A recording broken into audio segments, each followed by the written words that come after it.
পৃথিবীর নিয়ম বড়ই অদ্ভুত। যারা সামান্য ভালোবাসা, আদর আর যত্ন পেলেই ভালো থাকতে পারে, ঠিক তারাই সবচেয়ে বেশি অবহেলার শিকার হয়। যাদের চাহিদা খুবই নগণ্য, যারা অল্পতেই খুশি হয়, যারা কেবল ভালোবাসাতেই সুখ খোঁজে, তারাই হয় পৃথিবীর চরম অসুখী।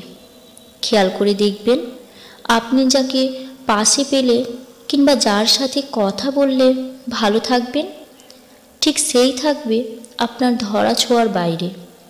আপনি যদি একজন চঞ্চল কিংবা বেরসিক স্বভাবের হন, তবে সম্পর্কের অপর মানুষটা হবে বড্ড রসিক আর গম্ভীর স্বভাবের।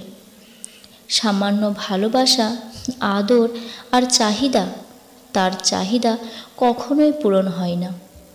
মানসিক যন্ত্রণায় হতভম্ব হয়ে পড়ে থাকলেও কেউ খোঁজ নেয় না।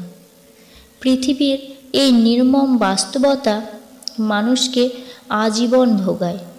যারা কেবল ভালোবাসা চায়, তারা ভালোবাসা পায় না। প্রিয়জনের কাছ থেকে যারা একটু সময় চায়, ঠিক তারাই অবহেলায় পড়ে থাকে দিনের পর দিন।